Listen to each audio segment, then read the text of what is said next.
दीप जी सहारनपुर से। वल्लभ श्री गणेश। श्री हरिवंश महाराज जी मेरा प्रश्न मृत्यु भोज को लेकर है। मृत्यु भोज खाने से पुण्य और ऊर्जा दोनों नष्ट होते हैं, तो महाराज जी क्या मृत्यु भोज खाने से अपराध लगता है? नहीं, अपराध अलग चीज होती है। अपराध होता है जैसे हम कोई गलती करते हैं, वो अपराध नहीं होता। पुण्य क्षीण उसके होते हैं जो अनाधिकारी होता है। नहीं, मृत्यु भोज से पुण्य क्षीण नहीं होते। जैसे मान लो किसी पापी पुरुष का मृत्यु भोज है, अब उसके भोज में आपको भी पाप लगेगा, अपराध नहीं। अपराध एक अलग चीज होती है, उसमें आपको पाप लगेगा।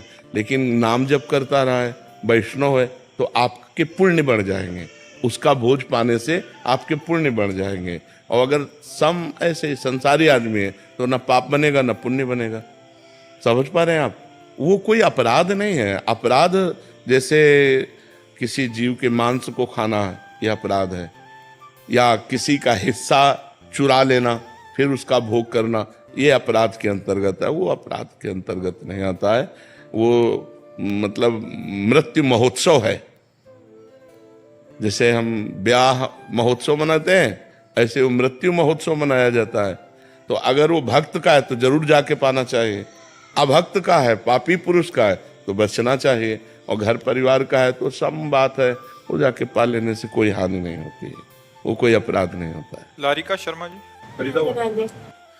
राधे राधे महाराज जी। महाराज जी मेरा प्रश्न है कि मुझे ज्ञात है कि मुझे क्या करना चाहिए और क्या नहीं करना चाहिए, क्या सही है क्या गलत है। जैसे ही मुझे मालूम है कि मुझे पढ़ाई समय पर करनी चाहिए और अपने कर्म करना चाहिए, परंतु मुझे इन कामों में मन नहीं लगता। इसके बजाय मुझे फोन देखना, खेलना ज्यादा पसंद है। कृपया मार्गदर्शन करें। नाम जप कीजिए। नाम जप जितना अधिक करोगे अध्यात्म बल बढ़ेगा। हम अपनी जानकारी का प्रयोग क्यों नहीं कर पाते? क्योंकि हम निर्बल हैं।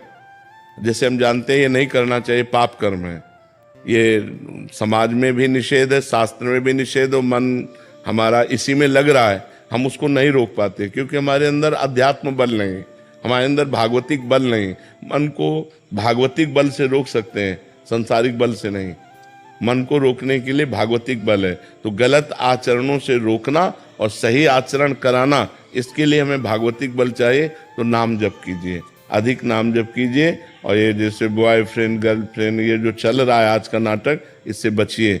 नए बच्चे हो, कभी ऐसी गलती मत करना। नाम जप करो और चुपचाप पढ़ाई में अपना मन लगाओ और मोबाइल में गंदी बातें मत देखना। घर वालों की आज्ञा में रहो। नहीं, आजकल बच्चा बहुत समय खराब है, वो मित्रता का नाटक करके तुम्हें फंसाएगा और फिर गंदे आचरण करेगा। बिल्कुल नहीं, बचो।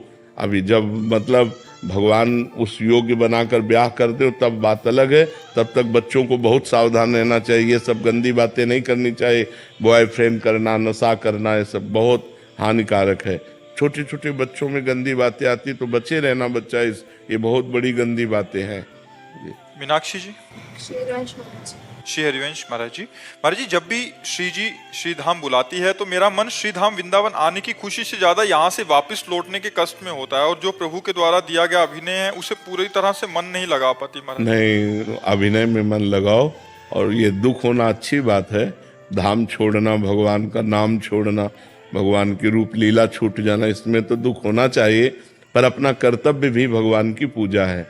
जो हमें घर परिवार, पति पुत्र परिवार आदि मिले हैं, इनकी धर्म पूर्वक आराधना करना, ये हमारी पूजा है। उसे नहीं छोड़ा जाए, उसको किया जाए। अगर वो छोड़ दोगी तो ये भी सुख चला जाएगा। ये जो वृंदावन आप आती हो, आपको सुख लगता है, ये भी छूट जाएगा क्योंकि अधर्म बन जाएगा। अपने परिवार का पोषण करना धर्म है। वो भगवान ने आपको ड्यूटी दी है। भगवान की आज्ञा का पालन करते हुए पति पुत्र परिवार की सेवा करना, ये आपकी पूजा है। उसी पूजा को संभालिए और नाम जप कीजिए। बालकृष्ण जी अजमेर से। राधे राधे। राधे राधे महाराज जी।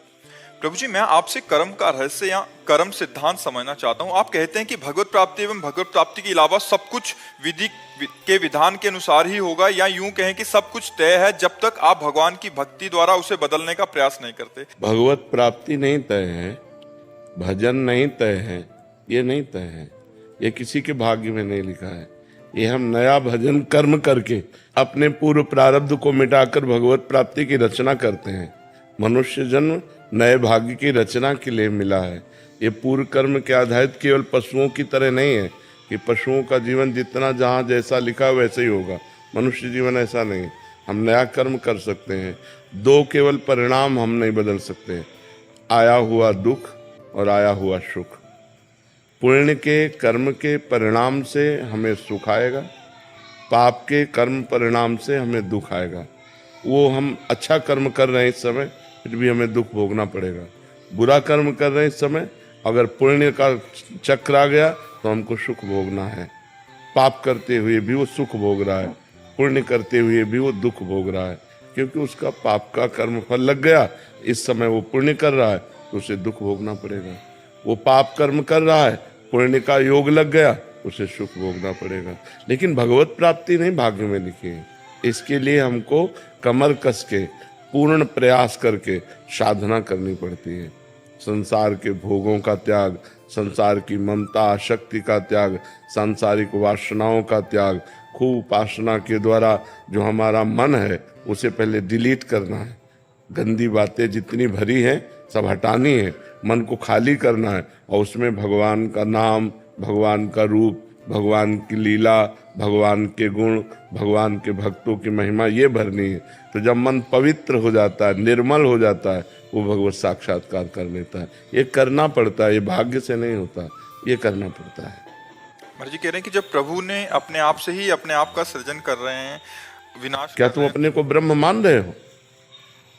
नहीं मान रहे ना, तो भोगो ना। फिर कर्ता भोक्ता बन करके कर्मों का फल आपको भोगना पड़ेगा।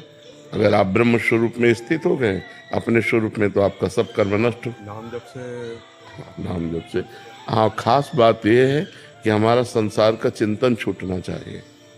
तो जब हम नाम जप करते हैं तो संसार का चिंतन जो भरा होता है मन में वो निकलता है, और नाम जब उसमें ठस ठस के घनीभूत होता जाता है तो भगवदाकार मन हो जाता है। भगवान के नाम में अपार सामर्थ्य है। भगवान जैसे सच्चिदानंद, ऐसे भगवान का नाम सच्चिदानंद में है। जप कर देखो, फिर बताना कैसा आनंद आता है। कोई भी कार्य करे तो पहले करके तो देखे, तब उसका परिणाम समझ में आएगा।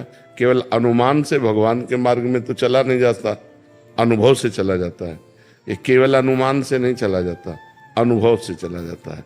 अनुभव गम में भजे जय संता। तो जब तक आपको अनुभव नहीं होगा तब तक आपकी बुद्धि मानेगी नहीं ना। तो उसके लिए आपको जप करना पड़ेगा, पवित्र आचरण करने पड़ेंगे, पवित्र भोजन पाना पड़ेगा, पवित्र विचार रखने पड़ेंगे, तब परम पवित्र भगवान की तरफ आगे बढ़ सकते हैं। नहीं तो अपवित्र संसार में ही मन रमण करता है।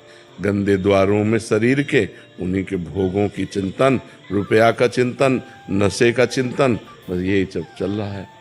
देखो ना, समाज को देखो, जो अध्यात्म से रहित हैं उनका जीवन कितना खतरनाक जीवन है।